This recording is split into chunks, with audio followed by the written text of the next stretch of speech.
कहानी शुरू होती है एक आदमी के फिगर से जो मॉन्स्ट्रस वुल्व्स के एक पूरे झुंड से लड़ रहा होता है।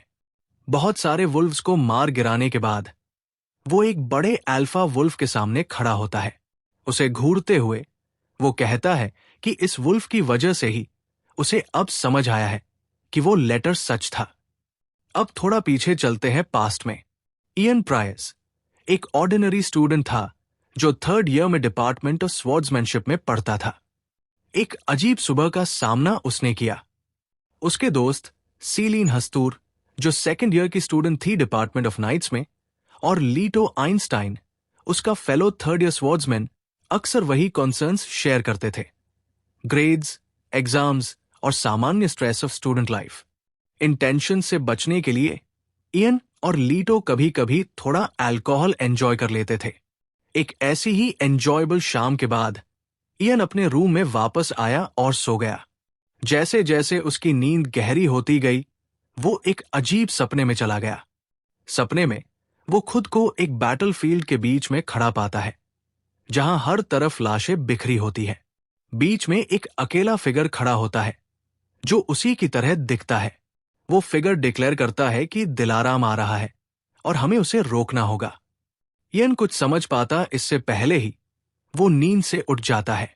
नाम दिलाराम उसके दिमाग में घूमता रहता है। उसे याद आता है कि उसने ये नाम किसी पुरानी लेजेंड में सुना था, लेकिन वो इस सपने को बस प्रीवियस नाइट के अल्कोहल का इफेक्ट समझकर डिसमिस कर देता है। लेकिन उसका ध्यान तुरंत एक अजीब चीज की तरफ जाता है। एक लेटर उसकी डेस्क पर पड़ा होता है जो पहले वहां नहीं था। और सबसे ज्यादा हैनी की बात यह थी कि उसके कैलेंडर की डेट 7 दिन आगे बढ़ चुकी थी। क्यूरियस होकर इयन लेटर उठाता है और पढ़ना शुरू करता है। हैंडराइटिंग क्लियरली फेमिनिन होती है। सिर्फ कुछ लाइंस पढ़कर ही उसे लगता है कि शायद ये किसी सीक्रेट एडमायरर का लेटर है। उसे क्लास के लिए लेट हो रहा होता है, पर उसे लगता है कि ये लेटर पढ़ना वर्थ इट होगा। पर जैसे जैसे वो पढ़ते जाता है उसका एक्साइटमेंट फेड होता जाता है। एलिगेंट हैंडराइटिंग के बावजूद कंटेंट काफी कंफ्यूजिंग होता है। सेंडर अपने आप को उसकी फियांसी बताती है, लेकिन उसके वर्ड्स वेग और अजीब इम्प्लीकेशन से भरे होते हैं। लेटर डेट हुआ होता है 15th day of the month of the bow in the year 571 of the imperial calendar, जो करंट ईयर से बिल्कुल मैच नहीं करता।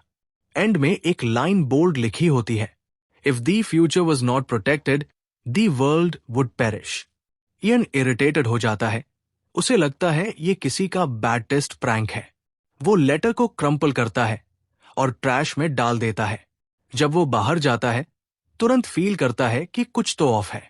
स्टूडेंट्स उसे अवॉइड कर रहे होते हैं, चुपके चुपके उसके बारे में बातें करते हैं और अजीब नजरों से उसे देखते हैं, जैसे वो कोई इनविजिबल प्लेग लेकर चल रहा हो। कंफ्यूज्ड इयन नीचे देखता है और शॉक हो जाता है। उसके हाथ में एक एक्स होता है जिसे उठाना उसे याद ही नहीं होता। क्राउड में उसे लीटो और सेलाइन दिखते हैं और वो रिलीव्ड फील करता है, पर जैसे ही उनकी नजर इयन से मिलती है दोनों तुरंत नजर हटा लेते हैं और उसे इग्नोर करते हैं। इयन चिल्लाता है, पूछता है क्या वो उसे इग्नोर कर रहे हैं या उसे देख ही नहीं पा रहे। लीटो थोड़ा रुककर इयन को क्लोजली देखता है और कहता है कि इयन में कल के मुकाबले कुछ बदल गया है, पर वो एग्जैक्ट बात नहीं पा रहा। इयन बिल्कुल बिविल्डर्ड एक्सप्लेनेशन के लिए इंसिस्ट करता है। तब सेलाइन सच बताती है कि इयन पर पास्ट वीक से कुछ छाया हुआ था, जैसे किसी ने उसे पोजेस कर लिया हो। इयन हिल जाता है ये सुनकर। उसे याद था कि बस कल रात अपने दोस्तों से बाय बोला था। पूरे एक वीक कैसे चला गया बिना किसी याद के। उसके फ्रेंड्स फ्रस्ट्रेटेड होते हैं, कहते हैं कि इयन ने उनके साथ सर्वेंट जैसे बिहेव किया, अपनी ही रेपुटेशन खराब कर दी। अगर उसने एक्स से उन्हें धमकाया नहीं होता तो वो उसे किसी एग्जॉर्सिस्ट के पास ले जाते। इयन एक्स की तरफ देखता है, कंफ्यूज्ड होता है कि ये उसके पास आई कैसे। उसके फ्रेंड्स उसे कहते हैं कि एक्स छुपा दे, उन्हें भी डर लग रहा होता है। सब कुछ जानना चाहता हुआ इयन पूछता है, क्या उसने कुछ और ज्यादा बुरा किया? लीटो और सीलीन बताते हैं कि हाँ, इतना ज्यादा कि शायद वो सच सुनने के लिए रेडी नहीं है। वो बताते हैं कि इयन ने सेकंड ईयर के टॉप स्टूडेंट को हरा दिया, और वो भी कोई छोटी मोटी लड़की नहीं थी। सारा योर्डाना, जो एकेडमी की सबसे यंगेस्ट ऑरा एक्सपर्ट थी, उसे सब मॉन्स्टर स्वॉर्ड्स वुमेन के नाम से जानते थे। इयन को यकीन नहीं होता वो कैसे उसे हरा सकता है। सेलाइन बताती है कि उसकी विक्ट्री इतनी ओवरपावरिंग थी कि सारा एक पूरे वीक हॉस्पिटल में रही। इयन डिसबिलीफ में चला जाता है। ऐसा क्या था उसके अंदर जो ये सब कर गया? उसके फ्रेंड्स के पास भी कोई जवाब नहीं होता। तब सेलाइन सीरियस हो जाती है और याद दिलाती है, आज वो सारा से दोबारा लड़ने वाला है स्वॉर्ड्समैनशिप क्लास में। सीन शिफ्ट होता है एक रीसेंट मेमोरी में। सारा इयन के अगेंस्ट स्ट्रगल कर रही होती है। इयन की नजर शार्प और अनरिलेंटिंग होती है। वो उसके चेहरे पर जोर से वार करता है, जिससे सारा पीछे गिर जाती है। वो एक और मर्सिलेस अटैक करता है, बिना किसी हेजिटेशन के। चारों तरफ के स्टूडेंट्स शॉक में होते हैं। वो सारा को एकेडमी की अनडिफीटेड वॉरियर के रूप में जानते थे। इवन फोर्थ ईयर स्टूडेंट्स उसे हरा नहीं पाते थे। पर इयन उसे ऐसे हैंडल करता है जैसे वो कोई चैलेंज ही नहीं हो। इयन पोजेस्ड स्टेट में उसके सामने एक ओवरवेलमिंग प्रेजेंस बन जाता है। उसे लगता है कि ये पिटिफुल है कि उसने जानबूझकर अपने आप को ओपन छोड़ा हुआ है। फिर भी सारा उसके ट्रैप में फंस जाती है और रेकलेसली अटैक करती है। उससे और ज्यादा डिसअपॉइंटमेंट होती है ये देखकर कि सारा अब तक ये नहीं समझ पाई है कि वो कितनी बुरी तरह से ल्योर हो चुकी है। अब प्रेजेंट में इयन अपकमिंग फाइट से ड्रेड कर रहा है। वो सोचता है कि सब अपोनेंट्स में उससे सारा का सामना क्यों करना पड़ रहा है। अगर कोई और होती तो शायद उसके पास जीतने का चांस होता। पार एकेडमी की सबसे फॉर्मिडेबल स्टूडेंट के अगेंस्ट उसकी हार ऑलमोस्ट सर्टन लग रही है। सीलीन इयन को एडवाइस करती है कि वो अभी भी मैच से विथड्रॉ कर सकता है। वहीं दूसरी तरफ बाकी स्टूडेंट्स सारा को पूरा एफर्ट डीन के लिए अर्ज करते हैं। उन्हें उसका पहले का ह्यूमिलिएटिंग लॉस याद है और सारा अब तक इस इंसिडेंट को भुला नहीं पाई है। कांस्टेंट एक्सपेक्टेशंस उस पर काफी प्रेशर डाल रहे हैं। उसकी reputation as the strongest swordswoman depend करती है अपने आप को दोबारा प्रूव करने पर। टीचर आगे बढ़ता है, मैच स्टार्ट करने के लिए प्रिपेयर करता है। वो सबको याद दिलाता है कि ये ड्यूअल सिर्फ शो के लिए नहीं है, ये उनकी क्लास का एक सब्स्टिट्यूट है और इसके रिजल्ट्स उनके ग्रेड्स को इम्पैक्ट करेंगे। ये बात इयन को बिल्कुल भी अच्छी नहीं लगती। हारना एक अलग बात थी। पार अब जैब पता चला कि इसे उसका एकेडमिक स्टैंडिंग इफेक्ट हो सकता है, तो उसका ड्रेड और बढ़ गया है। वो साइलेंटली आस इविल स्पिरिट को कर्ज करता है जिसने उस पर कब्जा किया था। सारा, जो एक टॉप स्टूडेंट है, कुछ मार्क्स लूज कर भी ले तो भी उसके लिए फर्क नहीं पड़ेगा। पार इयन के लिए फेलियर का मतलब है घर वापस जाके अपने पेरेंट्स के साथ रहना, एक फ्यूचर जिसे वो डेस्परेटली अवॉइड करना चाहता है। जैसे हाई मैच स्टार्ट होता है, सारा उस पर अटैक करती है। उसका पहला स्ट्राइक इतना पावरफुल होता है कि इयन हवा में उड़ जाता है। वो ग्राउंड पार क्रैश होता है। उसका पूरा बॉडी इंपैक्ट से दर्द से भर जाता है। सिर्फ एक अटैक से हाई उससे ग्रिम रियलिटी का एहसास हो जाता है। वो डूम्ड है। अगर वो फाइट कंटिन्यू भी करे तो सिर्फ वक्त की बात है कि वो इन्फर्मरी में पहुंच जाए। पार वो ये भी जानता है कि अगर वो अब सरेंडर कर दे, वो भी एक डिफीटेड लुक के साथ, तो सारा सेटिस्फाई नहीं होगी और वो एक और मैच डिमांड करेगी। उससे वो सेटिस्फैक्शन ना डीन के लिए इयन खुद को फोर्स करता है खड़े होने के लिए। जैसे हाई वो मूव करता है, यूज अपने बॉडी में एक अनयूजुअल लाइटनेस फील होती है। उसकी मूवमेंट्स ज्यादा शार्प और प्रिसाइज लगती है। ये रियलाइजेशन उसकी क्यूरियोसिटी जगता है। क्या ये वही पावर है जो उसके अंदर टैप थी जैब वो स्पिरिट के कंट्रोल में था? वही। सारा उसके डिफेंस में एक वीकनेस स्पॉट करती है और उससे डिसआर्म कर देती है उसके कोई अटैक लैंड करने से पहले। एक छोटी सी मोमेंट के लिए इयन ने सोचा था कि शायद वो जीत सकता है अपने नए एजिलिटी के स्ट्रेंथ से, लेकिन अब ये क्लियर हो गया कि वो सिर्फ विशफुल थिंकिंग थी। सारा लेकिन सोचती है कि क्या इयन का वीक स्पॉट इंटेंशनली छोड़ा गया था? उससे एक हफ्ते पहले का मोमेंट याद आता है जैब इयन ने उसके साथ एफर्टलेसली खेला था। टैब उसने सारा को डेलिबरेटली ओपनिंग्स दिए था, जैसे वो यूज ट्रैप्स में फंसा रहा हो। इयन दूसरी तरफ इंक्रीजिंगली फ्रस्ट्रेटेड होता जा रहा है इस बात से कि लॉगस हफ्ते की बात बार बार कर रहे हैं, उससे कुछ याद नहीं है, और ये कांस्टेंट रिमाइंडर्स सिर्फ उससे और इरिटेट कर रहे हैं। सारा का इरिटेशन भी कुछ कम नहीं है। इयन की वजह से वो एक लाफिंग स्टॉक बन गई थी, और अब भी यूज लगता है कि इयन उससे सीरियसली नहीं ले रहा। फ्रस्ट्रेशन से भरी हुई वो एक और अग्रेसिव अटैक लॉन्च करती है। पार इस बार इयन रेडी है। वो अटैक ब्लॉक करता है। उससे रियलाइज होता है कि उसका रिएक्शन स्पीड और किनेटिक विजन दोनों सिग्निफिकेंटली इंप्रूव हो गए हैं। अब ये फाइट इम्पॉसिबल नहीं लगती। बैटल कंटिन्यू होती है और इयन ग्रेजुअली अडेप्ट करता है, सारा के रिलेंटलेस अटैक्स का काउंटर करता है।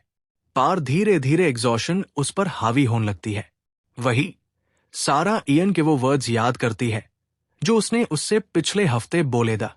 इयन ने उससे वार्न किया था कि सिर्फ इसलिए चार्ज मैट करो क्योंकि तुम्हें कोई ओपनिंग दिखी।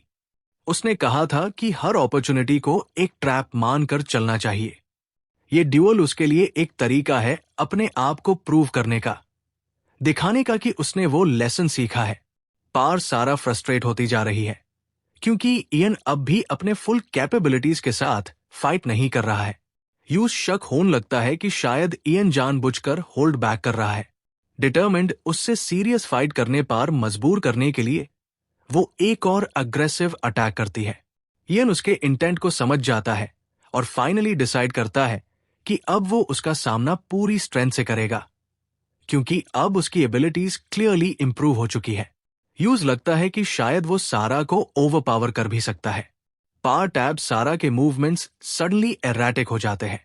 वो वार्निंग जो पोजेस्ड इयन ने उससे दी थी अब भी उसके माइंड में है, जो यूज हर डिसीजन पर सेकंड गेस करने पर मजबूर करती है। ये हेजिटेशन सिर्फ उसकी डिटर्मिनेशन को और फ्यूल करती है। वो रिफ्यूज करती है किसी ट्रिक में फिर से पढ़ने के लिए। उनका बैटल रेज करता है और इवेंचुअली इयन डिसाइड करता है कि अब बस। उससे लगता है कि उसने काफी लंबा फाइट किया है कि सारा सेटिस्फाई हो जाए रीमैच के लिए। पार जैसे हाई वो फाइट एंड करने का सोचता है, उससे रियलाइज होता है कि उसकी स्ट्रेंथ की डिस्प्ले ने सारा को और ज्यादा डिटर्मिन्ड बना दिया है। अब जैब इयन ने सीरियस फाइट करना स्टार्ट किया है। सारा भी रेडी है अपनी फुल पावर दिखाने के लिए। वो हवा में जंप करती है, अपनी स्ट्रेंथ गैदर करती है और फुल फोर्स के साथ नीचे क्रैश करती है। इयन हिट लेता है, उसका बॉडी ग्राउंड पार गिर जाता है। टीचर काउंटडाउन स्टार्ट करता है। अगर इयन फाइनल काउंट के पहले नहीं उठा तो वो डिफॉल्ट से हार जाएगा। सारा अब विजिबली एजिटेटेड रिफ्यूज करती है कि फाइट इस तरीके से खत्म हो। वो क्लियरली बोलती है कि वो इस कंक्लूजन को एक्सेप्ट नहीं करेगी। अगर मैच ऐसे हाई खत्म होता है तो वो इयन को एफआईआर से चैलेंज करेगी, चाहे जितनी बार लगे। वो रिजॉल्व करती है कि अगर इयन रिफ्यूज करे या क्लास स्किप करके उससे बचे, टैब भी वो यूज बार बार चैलेंज करती रहेगी। ये टैब तक चलेगा जैब तक वो इयन को वही ह्यूमिलिएशन फील ना करवा दे जो उसने झेला था। वही इयन और ज्यादा अननॉड होता जा रहा है। उससे पिछले हफ्ते का कुछ भी याद नहीं है। फिर भी यूज ऑन एक्शंस के कॉन्सिक्वेंसेस फेस करने पड़ रहे हैं जो यूज याद भी नहीं। वो सोचता है, क्या ये रीजनेबल है कि सारा उससे अपना स्वॉर्न एनिमी समझे सिर्फ इसलिए क्योंकि उसने उससे एक ड्यूअल में हारा दिया था। अपने फ्रस्ट्रेशन के बावजूद इयन काउंटडाउन के खत्म होने से पहले खड़ा हो जाता है। टीचर उससे विद्रॉ करने का मौका देता है अगर वो चाहे, लेकिन इयन मना कर देता है। जैब उसने अपना डिसीजन ले लिया। टीचर अनाउंस करता है कि ड्यूअल कंटिन्यू होगा। सारा अपने सेटिस्फैक्शन एक्सप्रेस करती है उसके डिसीजन से। उससे लगता है कि मैच को अनरिजॉल्व छोड़ना ठीक नहीं होता। इयन रिस्पॉन्स में एक कॉन्फिडेंट स्मर्क देता है। वो ईगर है इस बैटल को एक डिसाइसिव कंक्लूजन तक ले जाने के लिए। असलियत में उसके अंदर एक सर्ज ऑफ एक्साइटमेंट फील होती है। उसका एक हिस्सा तो चाहता है कि वो सारा का प्राइड दोबारा टॉट दे, जैसे अपेरेंटली उसने पिछले हफ्ते किया था। मोमेंट सीज करते ही सारा इनिशिएटिव लेती है और अटैक लॉन्च करती है, लेकिन इयन ट्यूरेंट रिएक्ट करता है। वो उसकी स्वॉर्ड को अपने बैर हाथ से पकड़ लेता है और साइड में फेंक देता है। फिर वो अपना खुद का वेपन उठता है, फिनिशिंग ब्लो डीन के लिए प्रिपेयर करता है। पार जैसे हाई वो अपना स्ट्राइक रेडी करता है, उससे कुछ अनयूजुअल नजर आता है। सारा कांप रही होती है, पहली बार वल्नरेबल लगती है। ये अनएक्सपेक्टेड साइट इयन को हेजिटेट करने पर मजबूर करता है। डाउट उसके माइंड में क्रीप करता है। वो सोचता है कि क्या अटैक फॉलो थ्रू करना सही होगा। वो ये भी वंडर करता है कि वो इस फाइट में इतना इन्वेस्टेड क्यों है। अगर वो एफआईआर से उससे हारा भी दे, उससे ह्यूमिलिएट भी कर दे, तो भी इसे कुछ ट्रूली रिजॉल्व नहीं होगा। ये साइकिल बस रिपीट होती रहेगी। ये रियलाइज करते हाय वो अपनी स्वॉर्ड नीचे कर देता है और इंस्टेड उसकी फॉरहेड पे फिंगर से एक हल्का सा पोक करता है। सारा इस जेस्चर को गलत समझती है। यूज लगता है इयन यूज मॉक कर रहा है अपनी विक्ट्री सिक्योर करने के बाद। लेकिन इयन फोकस शिफ्ट करता है और पूछता है कि वो इतनी डेस्परेट क्यों है जीतने के लिए। सारा बिना हेजिटेट किए रिस्पॉन्ड करती है। उसके लिए विक्ट्री हाई सब कुछ है। हारना मतलब लॉगऑन की नजर में एक मजाक बन जाना। इयन उससे एक अलग पर्सपेक्टिव देता है। वो समझता है कि दूसरों की ओपिनियंस उसकी वर्थ डिफाइन नहीं करती। एक सिंगल लॉस उसकी सारी अकॉम्प्लिशमेंट्स को एरेज नहीं कर सकता। वो एक्नॉलेज करता है कि फेलियर के लिए रिडिक्यूल होना पेनफुल होता है, लेकिन ये उस एफर्ट को कम नहीं करता जो उसने अपनी स्वॉर्ड्समैनशिप में डाला है। फिर इयन अपना खुद का एक्सपीरियंस शेयर करता है, बताता है कैसे एक लंबी सीरीज ऑफ फेलियर्स ने उसकी लाइफ शेप की है। वो बेटर समझता है किसी और से कि दूसरों के जजमेंट्स को इतना वेट देना मीनिंगलेस होता है। वो उससे एश्योर करता है कि चाहे लॉग आज उस पर हसीन, उसकी असली स्ट्रेंथ कभी चेंज नहीं होगी। सारा एडमिट करती है कि उसके लॉस के बाद उससे लगा जैसे उसकी सारी मेहनत बेकार गई। एक मोमेंट के लिए तो उसने डाउट किया था कि क्या उसकी स्वॉर्ड्समैनशिप में कोई वैल्यू भी है या नहीं। लेकिन ये एनकाउंटर उससे एक नई पर्सपेक्टिव देता है। वो इयन का ग्रैटिट्यूड एक्सप्रेस करती है, मानती है कि इस बैटल से उसने काफी कुछ सीखा है। साइडलाइन से देख रहे स्टूडेंट्स स्पीचलेस रह जाते हैं। उन्होंने एक्सपेक्ट नहीं किया था कि सारा कंसीड कर देगी। अब इयन ऑफिशियली उससे 2 बार जीत चुका है। टीचर आगे आता है और इयन को ऑफिशियल विनर डिक्लेयर करता है। वही सारा खुद को नए इंस्पिरेशन से भरा हुआ फील करती है। वो रिजॉल्व करती है कि वो अपना खुद का पाथ फॉलो करेगी, दूसरों की ओपिनियन से इन्फ्लुएंस्ड हुए बिना, जैसे इयन ने यूज दिखाया। दिन गुजर जाते हैं, लेकिन इयन को अब भी स्ट्रेंज लुक्स मिलते रहते हैं बाकी स्टूडेंट से। अभी तक उसके पास कोई तरीका नहीं है इस सडन और अनवांटेड अटेंशन को डील करने का। एकेडमी अब भी उसके बारे में विस्पर से भरा हुआ है। उसने अब एक नई रेपुटेशन कमा ली है। स्टूडेंट्स यूज डीमन कहकर रेफर करते हैं, जिसने सिर्फ सारा को कॉम्बैट में हरा दिया, बल्कि यूज अपनी हार एक्सेप्ट करने पर मजबूर भी कर दिया। लेकिन इयन नहीं मानता कि उसने ये विक्ट्री ट्रूली अर्न की है। वो मैच को रिफ्लेक्ट करता है और रियलाइज करता है कि वो सिर्फ इसलिए जीता क्योंकि सारा ने अपनी फुल स्ट्रेंथ शो नहीं की। उसकी जीत सुपीरियर स्किल का रिजल्ट नहीं थी। हाँ, वो ये मानता है कि उसकी ऑरा डिटेक्शन और मना सिग्निफिकेंटली इंप्रूव हुई है, पर वो ये भी जानता है कि सारा अपने आप में भी एक फॉर्मिडेबल अपोनेंट है। साथ हाय वो ये भी फील करता है कि अस पावर सर्च को लेकर वो अब भी क्यूरियस है। अभी तक उससे समझ नहीं आया कि एग्जैक्टली क्या हुआ था अस वीक में, जो यूज याद हाय नहीं है। उसके फ्रेंड्स जल्दी हाय उसके आसपास इकट्ठा हो जाते हैं, उसकी वेलबींग के बारे में पूछने के लिए। इयन उन्हें एश्योर करता है कि वो ठीक है, दो उसका मेन कंसर्न ये है समझना कि उस पर किस चीज ने कंट्रोल लिया था। उसके फ्रेंड्स उससे रियश्योर करते हैं कि कैथेड्रल के साइंटिस्ट ने ऑलरेडी उसका एग्जामिनेशन कर लिया है और कंफर्म किया है कि उसके साथ कुछ गलत नहीं है। लेकिन इयन अब भी अनश्योर फील करता है। एकेडमी में घूमती रूमर्स उससे शांत होन हाय नहीं दे रही। सीलीन लेकिन इन गॉसिप को डिसमिस कर देती है और उससे एडवाइस करती है कि वो अपनी एनर्जी इन बेकार बातों पर वेस्ट ना करे। वो पॉइंट करती है कि अगर देखा जाए तो ये रूमर्स हार्मफुल भी नहीं है। इस सबसे पहले लॉग उससे एक लो रैंकिंग नोबल समझकर नीचा देखते था, लेकिन अब वो परसेप्शन चेंज हो गया है। वो एडमिट करती है कि यूज हमेशा इरिटेट करता था जैब लॉग इयन को एक अनरिमार्केबल रंट कहकर इग्नोर कर देते थे। लेकिन अब इवन हाई रैंकिंग नोबल्स भी उनसे कॉशियस रहने लगे हैं। उन्हें इयन से डर लगता है कि कहीं वो भी सारा की तरह उन्हें क्रश ना कर दे। सीलीन फिर एक फनी रूमर का जिक्र करती है जो रीसेंट में स्प्रेड हो रहा है। अपेरेंटली सारा टैब से इयन का पीछा कर रही है। जैब से उनका मैच हुआ है। इयन एक नियर बाय ट्री की तरफ जेस्चर करता है, उनका अटेंशन उधर डाइवर्ट करता है। ट्री के दूसरे साइड सारा एक ऑब्वियस डिस्गाइज में छुपी होती है, अननोटिस्ड रहने की कोशिश करते हुए। सीलीन डिसबिलीफ में रिएक्ट करती है, totally thrown off by how blatantly obvious Sara का डिस्गाइज होता है। वो पूछती है कि सारा इयन का पीछा क्यों कर रही है, जैब वो ऑलरेडी 2 बार उससे हार चुकी है। इयन रिवील करता है कि ये सब 5 दिन से चल रहा है। सबसे ज्यादा इयन सिर्फ अपनी नॉर्मल लाइफ में लौटना चाहता है। उसका कोई इरादा नहीं है उसके मैटर्स में और डीपली इन्वॉल्व होने का। आखिरकार वो उसकी रिक्वेस्ट डिक्लाइन कर देता है, लेकिन यूज याद दिलाता है कि वो ऑलरेडी पावरफुल है। वो एक्सप्लेन करता है कि जिस वजह से वो उससे 2 बार जीत गया वो स्किल की वजह से नहीं था, बल्कि इसलिए था क्योंकि उसने अपना गार्ड डाउन कर दिया था। ऑनेस्टली उसकी विक्ट्रीज सिर्फ शेयर लक थी। लेकिन सारा डिसएग्री करती है। वो आर्ग्यू करती है कि लक भी अपने आप में एक तरह की स्किल होती है। वो एक बार एफआईआर से अपनी रिक्वेस्ट रिपीट करती है। वो ऐड करती है कि ये लॉन्ग टर्म नहीं होना चाहिए। अगर इयन सिर्फ हंटिंग फेस्टिवल तक उससे गाइड कर दे तो वो काफी होगा। हंटिंग फेस्टिवल का मेंशन सुन के इयन सरप्राइज हो जाता है। यूज याद आता है कि उससे जो स्ट्रेंज लेटर मिला था उसमें भी हंटिंग फेस्टिवल का जिक्र था। यूज याद आता है कि इस पर्टिकुलर साल फेस्टिवल में काफी एक्सीडेंट्स हुए था।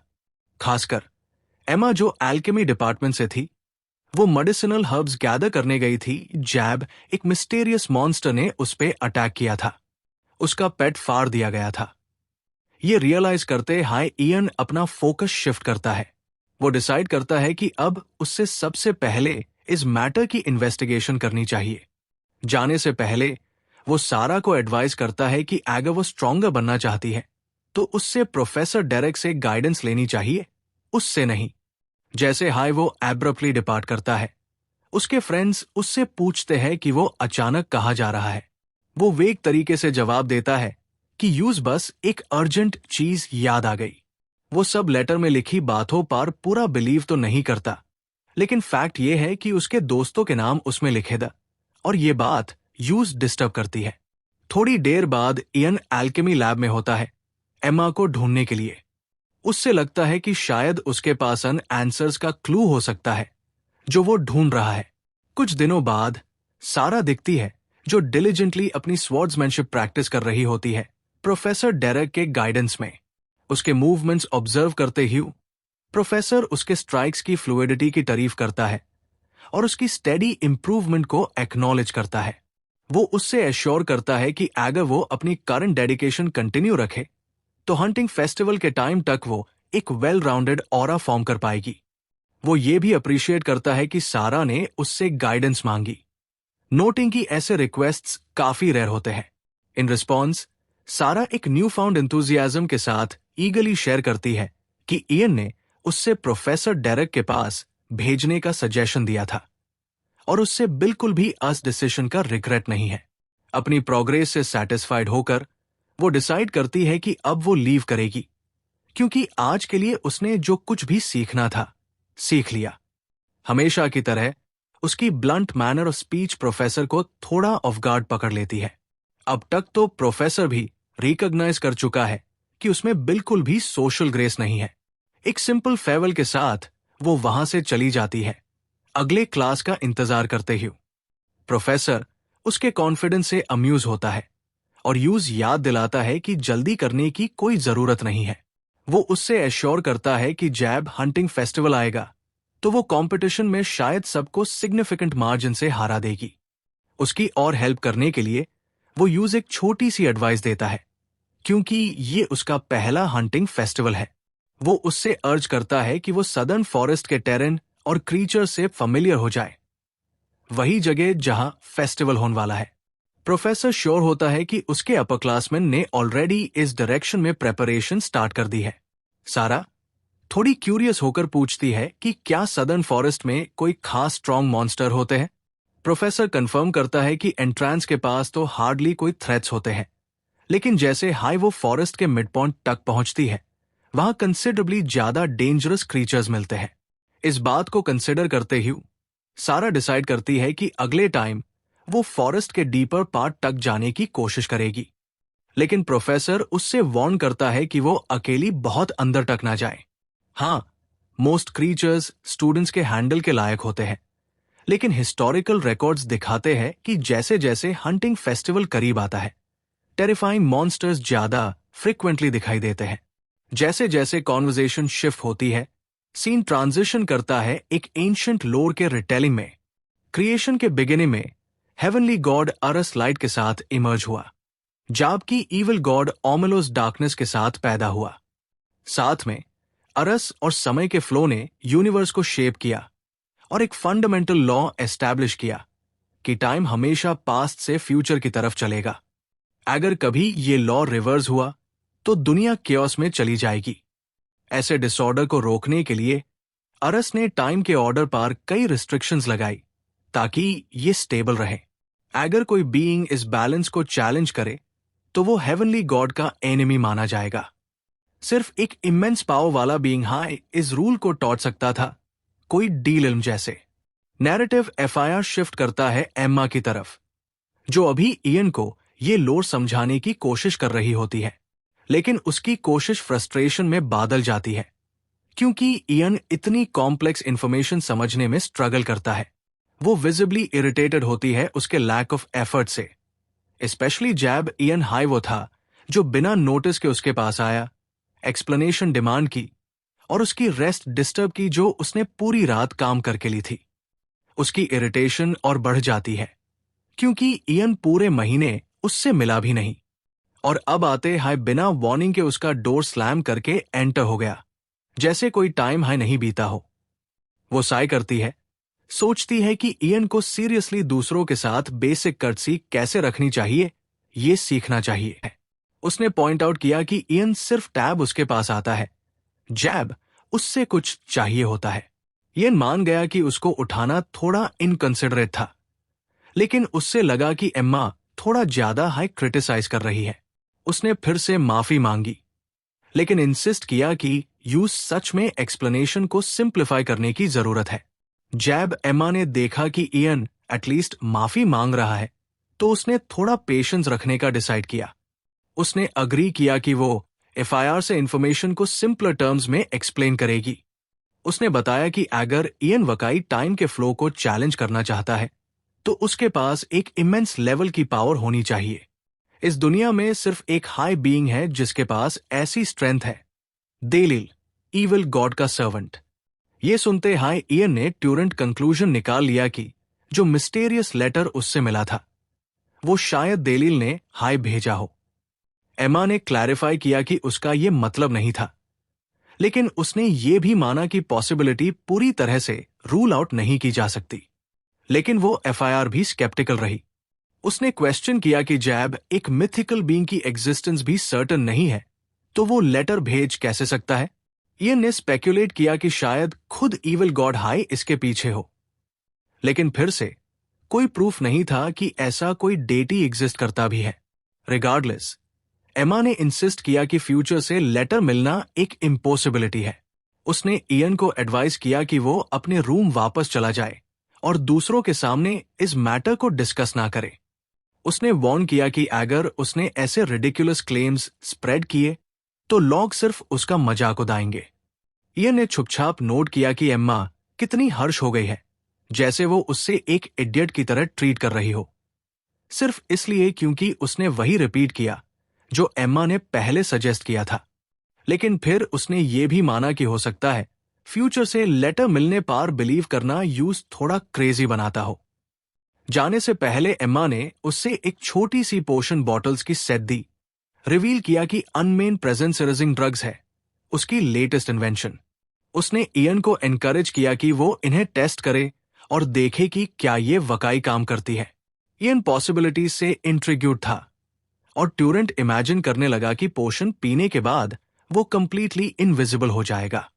उसका एक्साइटमेंट क्लियरली विजिबल था, लेकिन एम्मा ने उसकी फैंटेसी को इंटरप्ट कर दिया, क्लैरिफाई करते ह्यू की पोशन इनविजिबिलिटी नहीं देती, वो सिर्फ उसकी प्रेजेंस को सप्रेस करती है, जिसे दूसरे लोग उससे इजीली सेंस नहीं कर पाते। अनडेटर्ड, इयन ने ईगली एक बॉटल खोला और पी गया। जैसे हाई लिक्विड उसकी जुबान को टच करता है, एक ओवरवेलमिंग फाउल टेस्ट उसके मुंह में फैल जाता है। सिर्फ स्टेंच से हाई उसका गैग करने का मन करने लगता है। एमा उसका रिएक्शन देखकर एग्जास्परेटेड हो गई। उसने उससे स्कोल्ड किया कि उसने बिना सोचे समझे इतनी वैल्यूबल पोशन पी ली। रिप्रिमांड के बावजूद इयन डिसाइड करता है कि वो टेस्ट करेगा कि पोशन काम करती है या नहीं। उसने एम्मा को कहा कि वो अपनी आंखें बैंड करे और ट्राई करे कि वो उसकी प्रेजेंस फील कर सेक। जैब तक इयन हाइड हो जाता है। एम्मा ने बिना हिचकिचाए आंखें बैंड कर ली और इयन मूव कर गया। इयन को सरप्राइज होता है कि वो खुद को भी सेंस नहीं कर पा रहा था, जैसे वो एक गोस्ट बन गया हो। उसका बॉडी और प्रेजेंस कंप्लीटली इरेज्ड।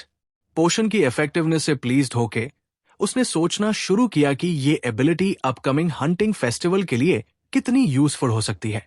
लेकिन उसका स्मगनेस ज्यादा देर तक नहीं टिकता। एमा बिना किसी दिक्कत के ट्यूरेंट उसका लोकेशन पिन पॉइंट कर लेती है। इयन का कॉन्फिडेंस वैनिश हो जाता है। जैसे हाई एम्मा डिसअपॉइंटमेंट के साथ साय करती है। उसने लैमेंट किया कि उसकी सारी मेहनत वेस्ट चली गई, क्योंकि पोशन ने इयन की प्रेजेंस छुपाई थी, उसकी सेंट नहीं।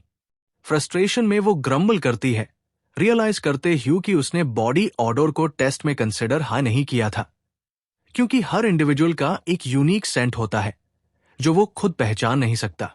रियलाइजिंग कि अब एक्सपेरिमेंट से और कुछ नहीं मिलने वाला, इयन डिसाइड करता है कि वो वापस चला जाए।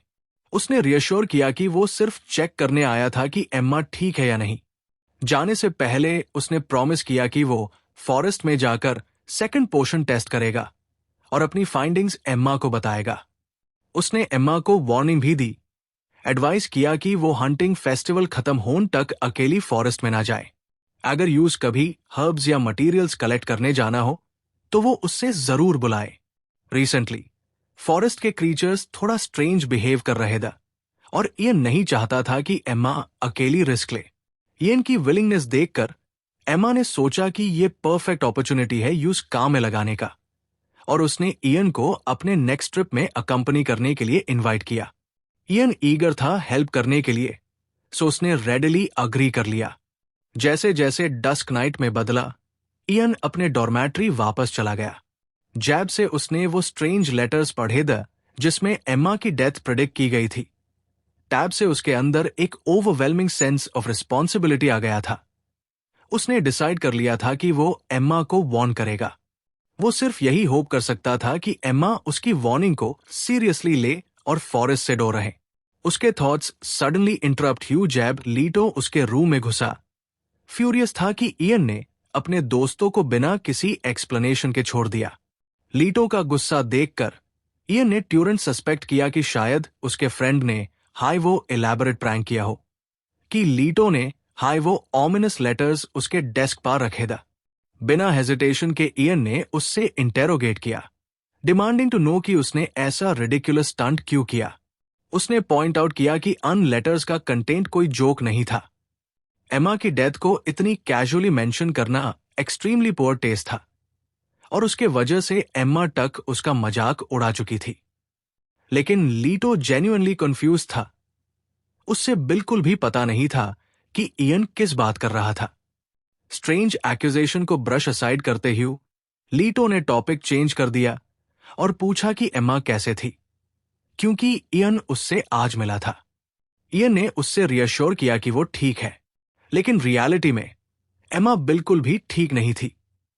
कहीं फॉरेस्ट के बीच she lay motionless, her body gravely wounded, और उसका स्टमक ब्रूटली टॉर्न ओपन था। सीन फिर शिफ्ट हुआ एक सोलेम कैथेड्रल में, जहां एम्मा एक बेड पर रेस्टेड थी, ट्रीटमेंट लेते ह्यू एक सेंटिस से। इयन और लीटो पास में दिख रहे थे। दोनों प्रेयर कर रहे दी अपनी फ्रेंड की रिकवरी के लिए। सेंट्स जो एम्मा के पास खादी थी, उन्होंने एक्सप्लेन किया कि वो उससे फॉरेस्ट के एंट्रेंस के पास मिली थी। स्काउट्स के अकॉर्डिंग जिन्होंने उससे डिस्कवर किया, ये काम किसी मॉन्स्टर का लैग रहा था। उसने एक्सप्लेन किया कि मॉन्स्टर्स रेयरली एकेडमी के इतने पास आते हैं, तो एम्मा ने शायद अपना गार्ड डाउन कर दिया होगा। फॉर्चुनेटली सेंट्स ने बताया कि एम्मा एक स्पेशल पोशन पी गई थी जो यूज वुंडेड होन पार डेड दिखता था। शायद इस पोशन ने उसकी लाइफ बचा ली। इयन ने फर्मली बिलीव किया कि सिर्फ पोशन नहीं, सेंट्स की डिवाइन पावर ने भी एम्मा को डेथ के ब्रिंक से वापस लाया। लेकिन सेंट्स ने रिग्रेटफुली बताया कि उनकी पावर्स लिमिटलेस नहीं है। अगर कैथेड्रल एक वैल्यूबल ऑफरिंग रिसीव करता तो वो एक मिरेकल अटेम्प्ट कर सकते। इयन ने याद दिलाया कि एम्मा एक हर्बलिस्ट्स फैमिली से बिलोंग करती है, जिनके पास ऐसे किसी ऑफरिंग के रिसोर्सेस नहीं है। सेंट्स ने क्लैरिफाई किया कि ऑफरिंग का मतलब पैसा नहीं, बल्कि उससे लाना कितना मुश्किल है। लेकिन उन्होंने वॉर्न भी किया कि वर्स्ट के लिए रेडी रहना होगा। उन्होंने ये भी रिवील किया कि एम्मा का फादर उससे मिलने आ रहा है। सेंट ने समझा कि इयन के लिए ये सब एक्सप्लेन करना मुश्किल होगा, तो उसने ऑफर किया कि वो खुद उससे बात करेगी। उसने इयन को कहा कि वो चाहे तो एकेडमी वापस जा सकता है, लेकिन इयन ने रिफ्यूज कर दिया। वो एम्मा को ट्रेजेडी के पहले लास्ट मिला था और वो रिस्पॉन्सिबल फील करता था। इसीलिए उसने डिसाइड किया कि वो खुद एम्मा के फादर से सब कुछ एक्सप्लेन करेगा। सेंट ने इयन का गिल्ट महसूस किया और उससे रियश्योर किया कि ये सब उसकी गलती नहीं थी, और उसके पीस ऑफ माइंड के लिए प्रे किया। इन्फर्मरी के बाहर लीटो गुस्से में था। उसने पूछा कि फॉरेस्ट के एज पे मॉन्स्टर अचानक क्यों आया। अगर ऐसा नहीं होता तो एम्मा सेफ होती। तभी एम्मा के फादर आए। उनका चेहरा आंसुओं से भरा था। उनका डिशेवल्ड अपीयरेंस ऐसा लग रहा था जैसे वो स्ट्रीट से सीधा आए हो, बिल्कुल ब्रोकन। इयन को देखते हाय वो घुटनों पे गिर गए और अपनी बेटी को देखने के लिए प्लीड किया, लेकिन सैनिटरी रीजंस की वजह से उन्हें अंदर अलाउड नहीं किया गया। इयन और लीटो कुछ नहीं कर पाए, बस इतना हाई कह पाए कि प्रीस्ट्स पूरी कोशिश कर रहे हैं यूज बचाने की। फिर इयन ने साइलेंटली अपनी पॉकेट से एक छोटी पोशन बॉटल निकाली, वही जो एम्मा ने पहले यूज दी थी। बिना कुछ कहे उसने वो बॉटल उसके फादर की तरफ बढ़ा दी, सोचकर कि वो हाय उससे रखने लायक है। लेकिन ग्रीविंग फादर ने यूज लेने से मना कर दिया। उसने सिर्फ एक रिक्वेस्ट की, मेरी बेटी को बचा लेना। ये सिंपल प्ली इयन को डीपली स्ट्राइक कर गया। वो गिल्ट से भर गया। अगर उसने लेटर के वार्निंग्स को सीरियसली लिया होता तो शायद ये सब नहीं होता। उससे ये नहीं पता था कि लेटर सच में फ्यूचर से था या उसकी प्रेडिक्शंस एक्यूरेट थी या नहीं। लेकिन एक बात वो अब जानता था, वो आईसी इग्नोर नहीं कर सकता। डिटर्मिन्ड, इयन ने रिजॉल्व किया कि वो सेपिया नाम की इस लड़की को ढूंढेगा जिसने लेटर भेजा था, और इंश्योर करेगा कि लेटर में लिखी हुई इवेंट्स कभी सच ना हो। अगली दिन उसकी इन्वेस्टिगेशन एक एम्बेरसिंग टर्न ले गई जैब उसने लीटो से पूछा कि क्या वो किसी सेपिया नाम की लड़की को जानता है। उसका फ्रेंड टोरेंट हंस पड़ा। लीटो ने टीजिंगली कहा कि इयन का कोई सीक्रेट एडमायरर होगा। यूज ये आइडिया हिलेरियस लगा कि कोई इयन पार फिदा हो सकता है। इयन ने उसकी टीजिंग से अनअफेक्टेड रहकर कहा कि वो बस उस लड़की से कुछ क्वेश्चंस पूछना चाहता है। लेकिन लीटो ने मजाक करते रहना जारी रखा, जिसके बाद इयन ने उसका मजाक बंद करने के लिए एक वेल प्लेस्ड पंच मारा। लीटो ने जैब खुद को कंपोज किया। टैब उसने मेंशन किया कि सेपिया एक्चुअली एक फ्लावर का नाम है।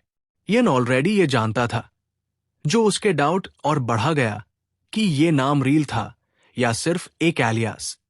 लीटो ने कंसिडर किया कि शायद ये एक निकनेम था और पॉइंट आउट किया कि फ्लावर रिलेटेड नेम्स नॉर्थ में काफी कॉमन है। शायद सेंडर वही से हो। नॉर्थ का नाम सुनते हाय इयन की सोच टोरेंट यॉर्डिना फैमिली की तरफ गई। लीटो ने प्रॉमिस किया कि वो आसपास पूछेगा, लेकिन अगर सेंडर नॉर्थ से था तो एक लड़की उसके माइंड में ऑलरेडी थी, सीरिया यॉर्डिना, एक लड़की जो इयन की एडमायरर भी थी। इयन ने भी यही सस्पेक्ट किया। आफ्टर ऑल, स्नोई नॉर्थ से उसके जाने पहचाने नोबल फैमिलीज में सिर्फ यॉर्डिनाज हाइदा। जल्दी हाय सीरिया उसके सामने आई एक छोटी सी पाउच ऑफ गोल्ड के साथ। उसने एक्सप्लेन किया कि यह कॉम्पेंसेशन था अस्टाइन के लिए जो इयन ने उसकी टीचिंग में स्पेंड किया। इयन टोटली कंफ्यूज था। उससे याद नहीं था कि वो किस बात की बात कर रही है। सीरिया ने उससे याद दिलाया कि उसने कभी उससे गाइडेंस मांगी थी और बाद में यूज रियलाइज हुआ कि कुछ रिटर्न ना देना रूट था। ये ने इंसिस्ट किया कि उसने कोई बदतमीजी नहीं की थी और इतना ज्यादा रिवॉर्ड लेना उसके लिए एक्सेप्टेबल नहीं था। लेकिन यूज समझ नहीं आया कि सीरिया उससे ट्रेन करने के लिए इतनी डेस्परेट क्यों थी। सीरिया ने अपना रीजन बताया। वो उस इंसान से सीखना चाहती थी जिसे वो कभी हारा नहीं पाई। ये ने कॉन्विंस करने की कोशिश की कि वो किसी को सिखाने लायक नहीं है, स्पेशली सीरिया जैसे टैलेंटेड लड़की को। उसके अकॉर्डिंग सीरिया खुद हाय और भी ऊपर जा सकती थी। सीरिया ने उसकी बात मानी लेकिन डिसीजन पे फर्म रही। उसने एक्सप्लेन किया कि वो इस साल के हंटिंग फेस्टिवल को मिस नहीं कर सकती। ये उसका लास्ट चांस है पार्टिसिपेट करने का। हंटिंग फेस्टिवल का नाम सुनते हाय इयन को एक क्रूशल बात याद आई। लेटर में लिखा था कि सेपिया इस साल के हंटिंग फेस्टिवल में पार्टिसिपेट करती है। रियलाइजिंग कि ये इवेंट सच का रास्ता दिखता है, ये ने फाइनली अग्री कर लिया सीरिया के साथ ट्रेन करने के लिए। अंदर वो इस चांस का यूज करना चाहता था, ये फिगर आउट करने के लिए कि क्या सीरिया हाय वो लड़की है जो लेटर्स के पीछे छुपी है। ट्रेनिंग के दौरान इयन ने कुछ अनएक्सपेक्टेड चीजें सीखी। सबसे पहली, सीरिया के पास एब्सोल्युटली नो सोशल स्किल्स थी। यूज लॉग रूडियोडिना कहते दा, नफरत में नहीं बल्कि इसलिए क्योंकि वो दूसरों से बात करना नहीं जानती थी। दूसरी चीज, उससे रेस्ट नाम की चीज का कॉन्सेप्ट नहीं समझ था। इयन ने सुना था कि हाई रैंकिंग नोबल्स लगातार ट्रेन करते हैं और हीलिंग पोशंस पे डिपेंड करते हैं। सीरिया भी उसी कैटेगरी में थी। एक बार ट्रेनिंग में इयन को एक पेनफुल ब्रूज हो गया। हाउएवर, सीरिया अपने प्रैक्टिस कंटिन्यू करने पर इंसिस्ट करती है, आर्ग्यू करते हुए कि उससे एक सिंगल पोशन से ट्यूरेंट हील किया जा सकता है। इयन ने हाउएवर यूज याद दिलाया कि पोशंस सिर्फ इंजरीज को मेंड करते हैं लेकिन जॉइंट्स में अक्यूमुलेट हो रही टेंशन और फटीग को रिलीव नहीं करते।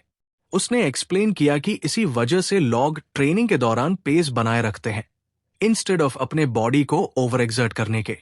इयन ने सीरिया के पहले वेल एक कमेंट को याद करते हुए उससे पूछा कि उसका मतलब क्या था जैब उसने बोला था कि ये उसका लास्ट चांस है। यूज ये जानने की क्यूरियोसिटी थी कि आखिर उससे इतनी परेशानी किस बात की है। टैब सीरिया ने रिवील किया कि 4th ईयर में कोई ऐसा था जिसे वो डेस्परेटली हरना चाहती थी। उससे डर था कि ग्रेजुएशन के बाद उससे दोबारा कभी स्पार करने का मौका नहीं मिलेगा। ये ने यूज रियश्योर करने की कोशिश की और पॉइंट आउट किया कि वो ग्रेजुएशन के बाद भी स्पार के लिए कह सकती है। लेकिन सीरिया ने एक्सप्लेन किया कि टाइम के साथ ऐसे चांसेस और कम हो जाते हैं। उसके फैमिली में अगर कोई जूनियर कभी head of the house hold को चैलेंज करे तो यूज स्टूडेंट एग्जाइल कर दिया जाता है, क्योंकि जिस 4th ईयर स्टूडेंट को वो हरना चाहती थी वो और कोई नहीं बल्कि उसकी हाफ सिस्टर डेल्फिन यूदीना थी। इसलिए ये हंटिंग फेस्टिवल उसका फाइनल चांस था। डेल्फिन को ग्रेजुएशन के बाद यूदीना फैमिली का हेड बनना था। इसका मतलब था कि सीरिया के पास उससे फाइट करने का और कोई मौका नहीं होगा, क्योंकि एक डायरेक्ट ब्लड लाइन और सब्सिडरी ब्लड लाइन सिर्फ एकेडमी के अंदर हाई इक्वल फुटिंग पर कॉम्पीट कर सकते हैं। सीरिया को अपनी डिफीट का वो मोमेंट क्लियरली याद था। उसकी सिस्टर ने रूल्स को मैनिपुलेट करके अपनी जीत कंफर्म की थी। वो इम्प्रेस थी कि सीरिया ने बिना किसी एलाई के अपना ग्राउंड होल्ड किया, लेकिन फिर भी उसने उससे नीचा देखा। यूदीना फैमिली की सपोर्ट डेल्फिन के पास थी, जिस वजह से सीरिया के पास कोई एलाई नहीं था और वही उसकी हार की वजह बनी। इयन ध्यान से सब कुछ सुनते हुए अपना यूजुअल काइंड एक्सप्रेशन बनाए रखा। उस मोमेंट में सीरिया को ऐसा लगा जैसे हो सकता है शायद वो इयन में एक एलाई ढूंढ सकती है। एक फ्लीटिंग थॉट उसके दिमाग में आई कि उससे बोल्ड होके इयन से कहना चाहिए कि वो उसका साथ दे। फिर सीन ट्रांजिशन हुआ हंटिंग फेस्टिवल पर, एक इवेंट जो एम्परर एडिलस का फेवरेट था। ये एकेडमी के सबसे प्रेस्टिजियस कॉम्पिटिशंस में से एक था। जिसका पर्पस था सबसे कैपेबल हंटर को डिटरमाइन करना, वो जो सबसे स्ट्रॉन्ग मैजिकल बीस्ट को हारा सेक। ये क्रीचर्स सदर्न फॉरेस्ट में रहते थे, जो इस इवेंट का मेन बैटल ग्राउंड था। फेस्टिवल के लिए इन्हें जानबूझकर फ्री रोम करने दिया जाता था। साथ आए एक मिस्टीरियस फिगर जिसे सेपिया के नाम से जाना जाता था। उसका भी इस फेस्टिवल में पार्टिसिपेट करना कंफर्म था। और सीरिया भी थी, जिसका इयन के साथ कनेक्शन सपोजिडली इस इवेंट के दौरान और स्ट्रॉन्ग होने वाला था, कम से कम क्रिप्टिक लेटर्स के अकॉर्डिंग जो इयन को मिल चुके थे। इयन अब तक ये समझ नहीं पाया था कि वो इस सब में इन्वॉल्व क्यों है, या हर चीज उसी से क्यों जुड़ी लगती है। ये अनआंसर्ड क्वेश्चंस यूज गहरी सोच में ले जा रहे थे। इसी वक्त सेलाइन उसके पास दौड़ कर आई और चाहती थी कि वो दोनों साथ में फेस्टिवल के लिए निकले। बिना वार्निंग के उसने इयन को इडियट कहा और बोला कि कोई रीजन नहीं है कि वो सीरिया के साथ टीम अप करना चाहेगा, स्पेशली जैब उसने यूज बैटल में ह्यूमिलिएट किया हो। इयन ने हाउएवर उससे बताया कि उनका पैचअप हो चुका है। सेलाइन अब भी अनकन्विंस्ड।